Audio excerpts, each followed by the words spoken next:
أعوذ بالله من الشيطان الرجيم. بسم الله الرحمن Ila mata Ibnu الرحيم Adam in qata amalu ilamin talatin, sudah selesai. Kalau sudah mati putus, sudah habis. Nah, di dalam alam barzah itu juga tergantung orangnya. Barzah itu artinya orang yang sudah mati, sementara dalam dalam daftar tunggu ini belum masuk ke hari akhirat, itu namanya alam barzah. Nah, orang alam barzah juga bermacam-macam. Ada yang statusnya ditidurkan, ada yang statusnya masih hidup, masih bisa menengok anak cucu, ya, masih dapat rezeki. Ada yang dalam keadaan tersiksa, tergantung amal kita. Kalau orang yang matinya itu dalam keadaan suci bersih, tidak membawa dosa sedikit pun, semua perintah Allah dilakukan, larangannya nggak ada yang dilanggar, kalaupun ada dosa-dosa sudah diampuni Allah, kalau sudah mati ngapain nunggu di alam barzah, langsung masuk surga. Makanya siapa mereka? Yaitu orang-orang yang sudah tingkatan nafsul mutmainnah. Ya ayyatuhan nafsul mutmainnah irji'i ila rabbiki radiyatan mardiyah wadkhuli fi ibadi wadkhuli jannati. Selesai. Nah, kalau pulangnya nggak bawa iman Islam, orang jahat, semuanya jahat, ya disiksa, ya kan. Nah, kalau kita mah kelas saya, ibu-ibu, bapak ini semuanya, ya tidak lebih kok. Saya dengan bapak-bapak juga sama, 11-12 juga kok. Ya artinya bahwa sama, dosa melulu sama gitu. Nah, nanti kita ini yang banyak dosanya nanti dilihat. Kalau kita ini bawa iman, malaikatnya bingung nih. Ya Allah, ini orang dikirim langsung ke surga apa digebugin nih? Mau dikirim ke surga bawa dosa, mau digebugin bawa pahala, bawa kebaikan. Bingung malaikatnya. Ya Allah, ini diapain nih? Gitu, iya. Juga abdi para hamatnya gitu. Iya. Kata Allah, ya udah sekarang disiksa dia bawa kebaikan, kan gitu. Dikirim ke surga dia bawa dosa, ya udah ditidurkan saja. Wa darabna ala azanihim, ditabok telinganya, bleg tidur. Nah, nanti dibangunkannya di akhirat nanti. Nanti kita semua yang ditidurkan ini nanti suatu ketika kalau sudah kiamat datang, kita akan ada yang membangunkan. Kita akan dibangunkan nanti. Malaikat yang membangunkan. Dan nanti ketika itu kita akan terkejut semuanya. Dan kita semuanya akan mengatakan seperti ini, ya wailana man ba'atsana min marqadina. Ini siapa yang membangunkan kami? Min marqadina, lagi enak-enaknya tidur. Siapa yang bangunin nih? Kata malaikatnya, hadza ma wa'adur rahman. Ini janji Allah, iya teh kiamat, Neng. Oh gitu. Iya.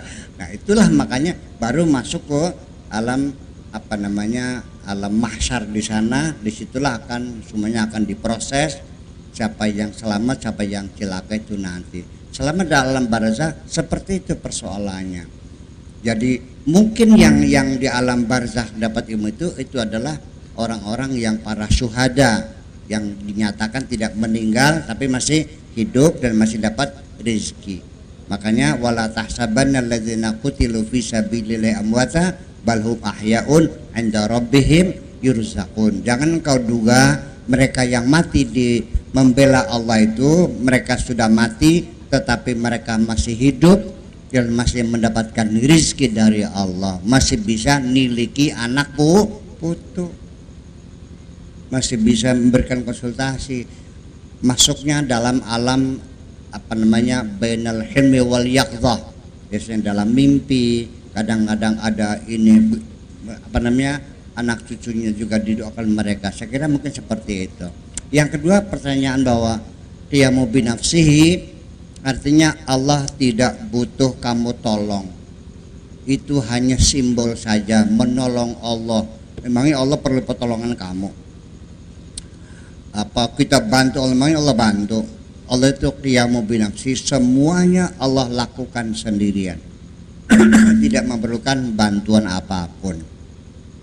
Jadi ketika Allah menyuruh kita bayar zakat, itu bukan minta uang kamu, Allah nggak butuh duitmu kok. Nanti semua itu kebaikannya adalah untuk dirimu sendiri.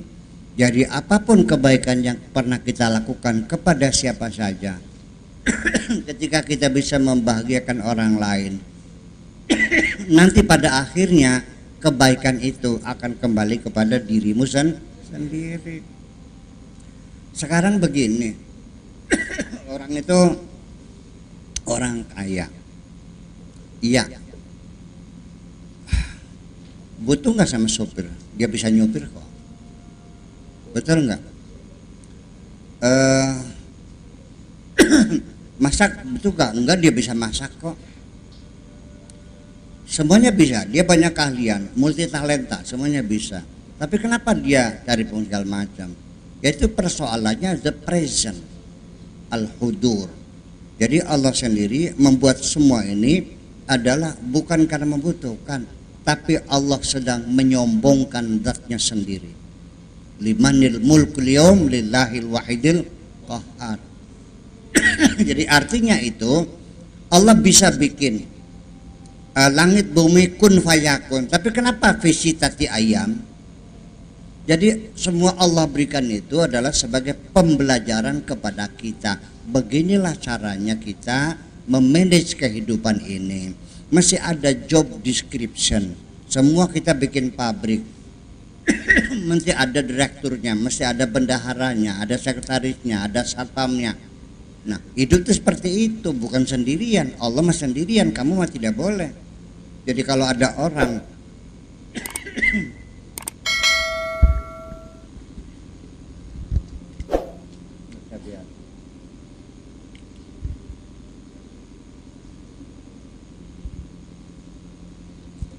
jadi ketika ada orang yang ingin mengerjakan semuanya sendirian, berarti pengen jadi Tuhan. Betul nggak?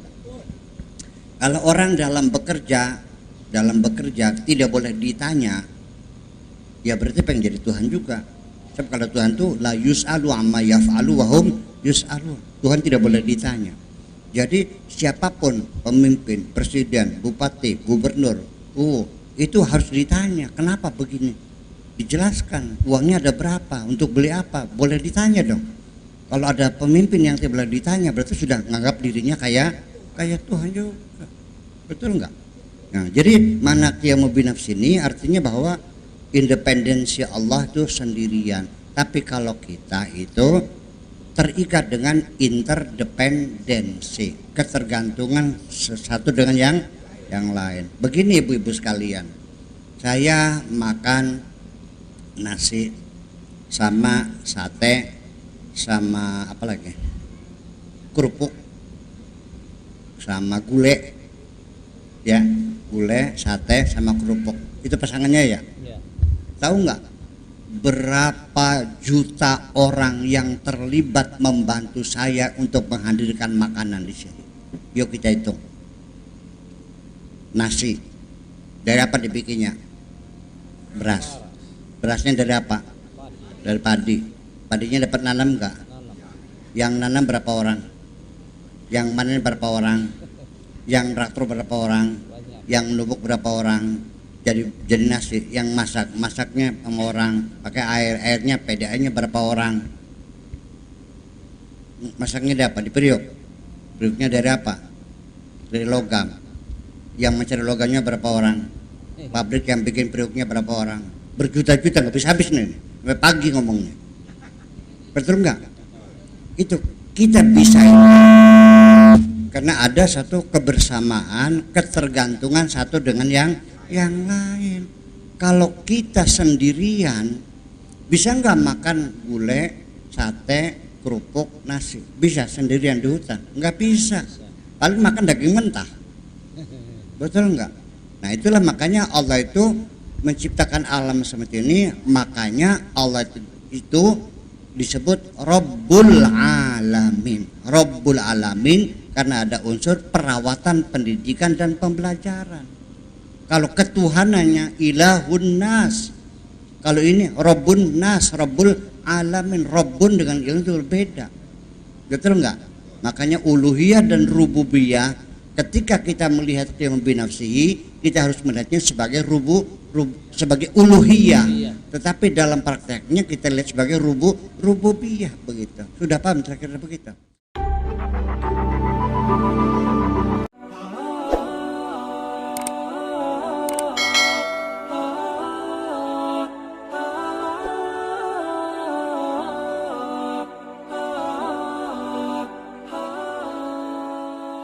Assalamualaikum warahmatullahi wabarakatuh. Waalaikumsalam warahmatullahi wabarakatuh. Nama saya Nuryani, asal dari Pekandangan Indramayu, Pak. Tapi dulunya dari Bantaragung. Orang yang meninggal itu banyak macamnya. Ada yang meninggal karena ketabrak mobil, Ya. ada yang meninggal karena sakit, ada yang meninggal karena tenggelam dan lain sebagainya. Yang saya tanyakan yaitu orang yang meninggal mati mendadak karena tumbal. Karena di desa ini sering orang geger mati mendadak misalnya karena tumbal. Nah, yang ingin saya tanyakan menurut Islam, orang yang meninggal karena tumbal itu bagaimana? Maksudnya begini Pak Kiai, apakah benar-benar sudah meninggal atau belum, masih hidup? Cukup sekian Pak Kiai. Oke. Dengarkan Al-Quran yang dikatakan oleh Kanjeng Nabi Ibrahim. Allazi huwa yumituni wa yuhyin. Dialah yang mematikan aku dan dialah yang menghidupkan aku. Huwallazi yut'imuni wa yasqin. Dialah yang ngasih minum aku, dialah yang ngasih makan aku. Wa idza maridtu fahuwa yashfin. Ketika aku sakit juga yang menyembuhkan Allah juga. Tidak ada selain Allah yang bisa menghidupkan dan mematikan. Mau ketabrak, mau kena racun, mau kelindes mobil, mau ketembak, mau tenggelam, mau kena sihir, mau kena, semuanya itu jalan kematian. 1001 jalan menuju Roma. Kita semua ke Jakarta. Ada yang naik mobil? Ada yang kereta api? Naik motor? Naik bus? Terserah. Yang penting tujuan kita sama ke sana. Itu hanya jalan kematian. Hakikatan yang mateni itu Gusti Allah. Kalau sudah mati ya sudah selesai. Idza mata ibnu Adam in qata'a amaluhu, sudah selesai. Spur. Ya. Yang dinyatakan belum mati itu hanya orang yang mati sebagai pahlawan membela kebenaran, yaitu para syuhada. Kata Allah mengatakan bukannya kena tumbal, bukan kena sihir, bukan kena gandarwo ya. Tapi yang matinya itu karena ditembak musuh ketika membela tanah air, membela kebenaran. Firman Allah mengatakan wala tahsabannal ladzina qutilu fi sabilillahi amwata. Jangan kamu kira mereka yang mati terbunuh membela Allah sudah mati, bal ahyaun, tapi mereka masih hidup. Inda rabbihim yurzaqun, masih mendapatkan rizki dari Allah, masih tinggal di sini. Nah, kita mau kasih makna bagaimana orang mati ditembak Belanda, sudah dikubur kan, kita kuburnya bareng-bareng. Bisa enggak kita temui di rumahnya? Di kantornya, di balai desa, di sawah, bisa temui enggak? Enggak. Fisik dia mati, tapi Allah mengatakan mereka tidak mati, masih hidup, masih mendapat rezeki dari Allah. Itu pun bukan mati kesarat namanya, statusnya belum mati. Bagaimana kita menafsirkannya? Yaitu bahwa masih ada, tetapi kebanyakan orang walakinna aktsaron nasi la yash'urun.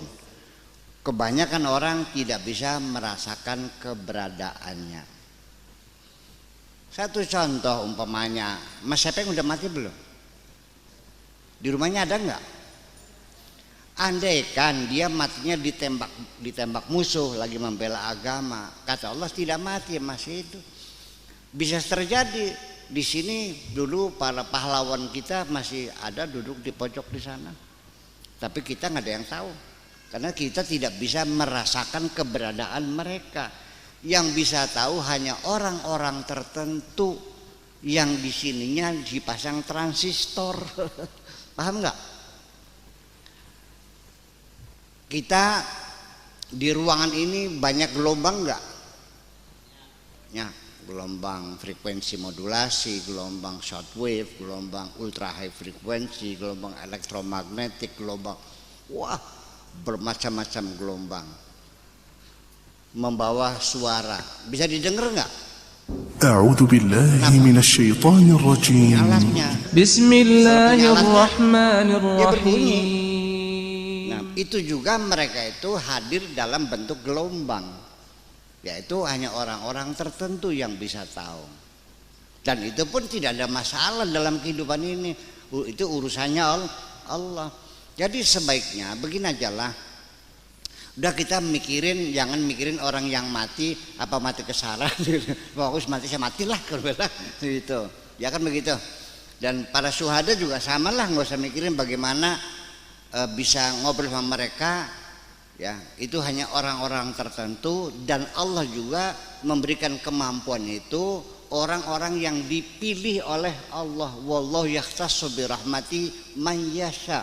Allah memberikan kemampuan berkomunikasi dengan alam barzakh itu juga tidak diberikan kepada semua orang, diberikan orang tertentu yang dikehendaki oleh Allah dengan kesolehannya.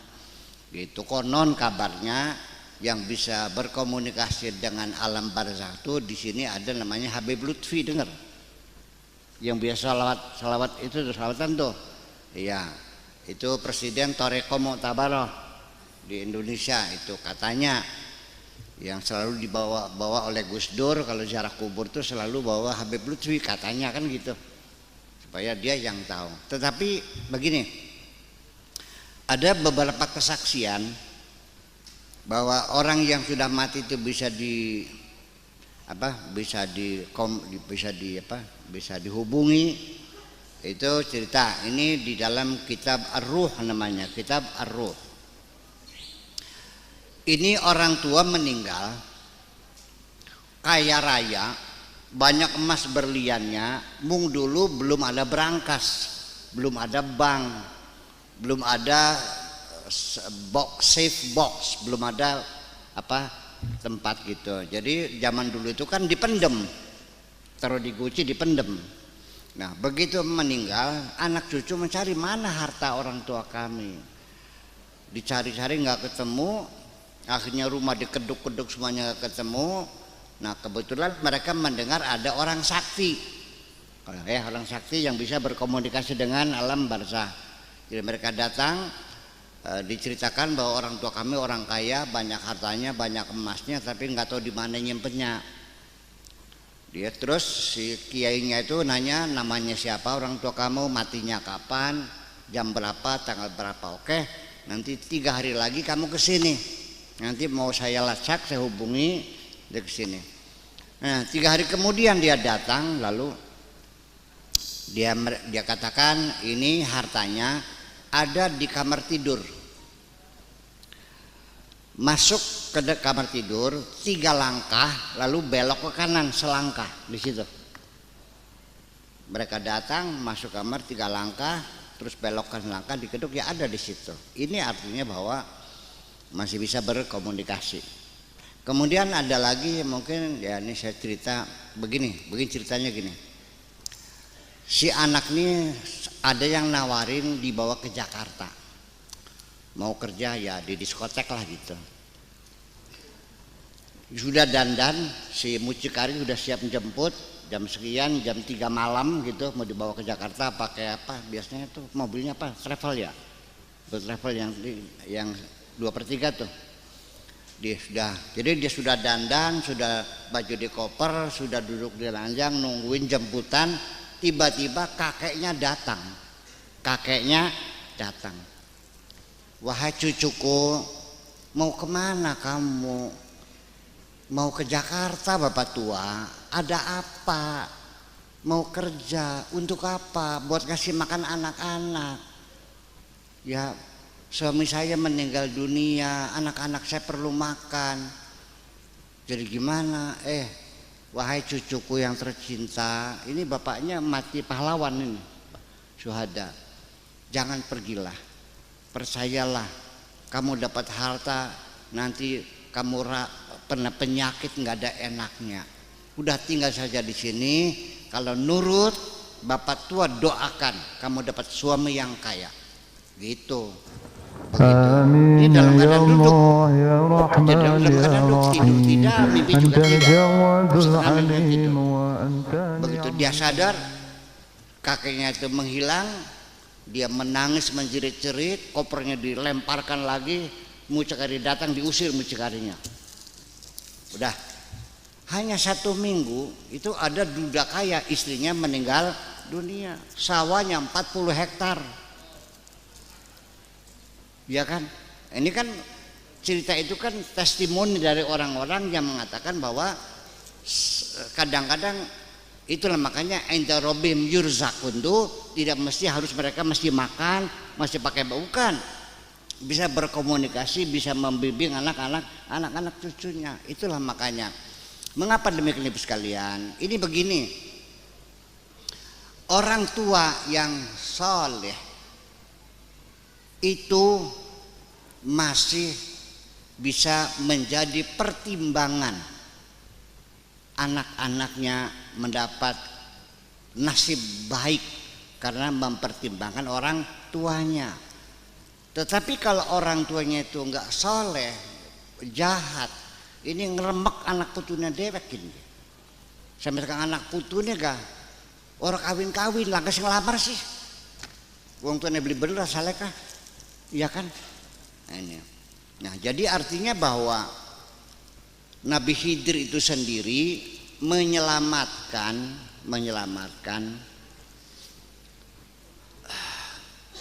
harta karun anak yatim dengan pertimbangan wakana abuhuma solihah, karena bapaknya orang soleh.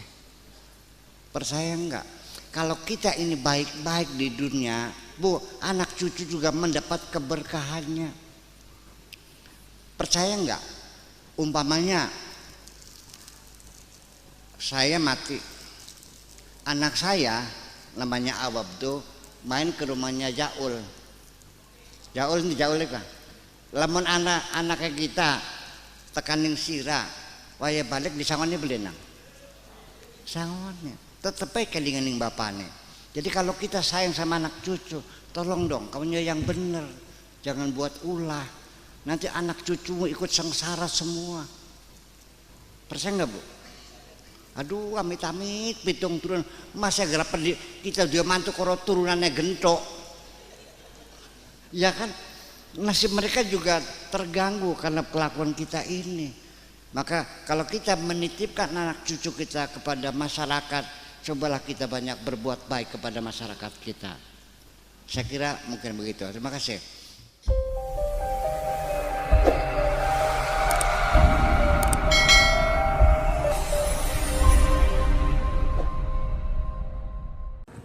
آمين يا الله يا رحمن يا رحيم أنت الجواد العليم وأنت نعم المعين.